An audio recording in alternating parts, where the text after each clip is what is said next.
Tom Hardy's final installment in the Venom series is set to release on November 8th, 2024. While we still have ways to go, let's get into some Venom 3 early predictions. As of right now, we don't have that many details regarding the film, aside from some rumors and a few theories floating around the internet. Recently, Tom Hardy shared a photo from the set, as production continued after previously being on hold due to the strike. Prior to that, he posted a photo of the script, captioning it, "The Last Dance," signaling that this is his last film in the trilogy. Alright, let's get into some predictions. First off, judging by the set photo that Hardy posted, we can see him wearing the same Hawaiian shirt he wore in the post-credit scene from Spider-Man No Way Home. I'm assuming Venom 3 will pick up after the Doctor Strange spell sends him home. Eddie Brock and Venom will come back with the knowledge of superheroes and will not only question if their world has a Spider-Man, but if Spider-Man is a threat to them. Eddie Brock will take a trip to New York and not only find Spider-Man, but might also be faced with a bigger threat. So let's say they do have a Spider-Man in their world. Which Peter Parker would we get? As much as I would love to see Tom Hardy and Tom Holland together, I don't think that's a Spider-Man we would get, due to the fact that Eddie Brock just came back from the MCU and Tom Holland obviously didn't get transported after the spell. I don't think we get Tobey Maguire either, since they're probably keeping his appearance for Secret Wars. That would just leave Sony's previous Spider-Man, Andrew Garfield. Previous trailers for Sony's Morbius alluded that the universe they're basing everything in is the same universe as Andrew Garfield's Spider-Man. But then again, Sony is not one to handle an expanded universe correctly either.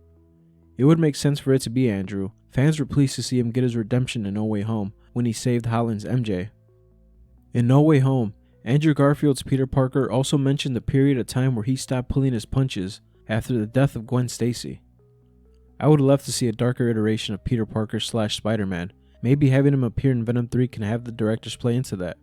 They can have Spider-Man be somewhat of a villain in the eyes of Eddie Brock and Venom. Then again, Andrew Garfield's Peter Parker did seem to have a clear mind in No Way Home, but who knows what thoughts and consequences he had to deal with upon his return back home. Alright, so if we don't get Spider-Man as the villain, then who would it be? The obvious answer would have to be Toxin. At the end of Let There Be Carnage, we see Carnage had left a piece of itself on Detective Patrick Mulligan. Then we later see a detective again with glowing blue eyes. In the comics, Patrick Mulligan becomes Toxin as well. But will the third movie be a symbiote versus symbiote plot again? Well, Toxin isn't just another symbiote. He is a super powerful symbiote. He possesses the powers of Venom and Carnage to a much stronger degree, but also has super tracking abilities, and he is also resistant to sound waves and heat.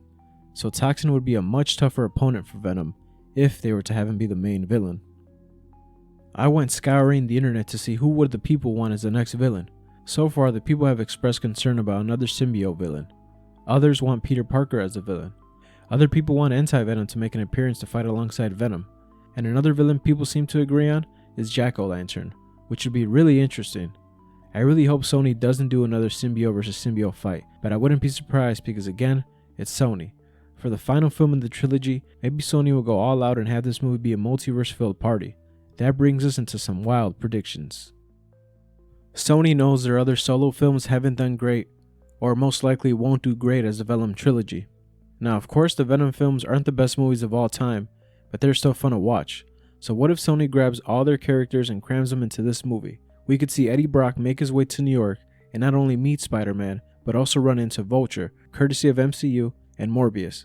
Spider-Man can eventually befriend Venom, and they can team up to fight Vulture and Morbius, and eventually team up to fight Toxin. Yeah, it sounds like a big mess, but I'm sure the 6 Morbius fans would love it. For the next wild theory, what if upon Eddie Brock's return back to his universe, he notices he isn't the only one who got transported there? Venom's hive mind detects multiple variants in their universe. He and Eddie must travel to New York to hopefully find answers from Spider-Man, but are faced with a bigger threat, as Knull, the god of the symbiotes, has been transported here from another universe. Venom, Spider-Man, and a few variants must team up to stop a threat to their reality. Even though this is the last film in the trilogy, I don't think they'll kill off Eddie Brock and or Venom. The end of the film will probably have Eddie and Venom living together in harmony and occasionally stop crime when needed, and the screen fades to black and that's that. But in terms of Tom Hardy playing Venom, yeah, I do think this is his last time.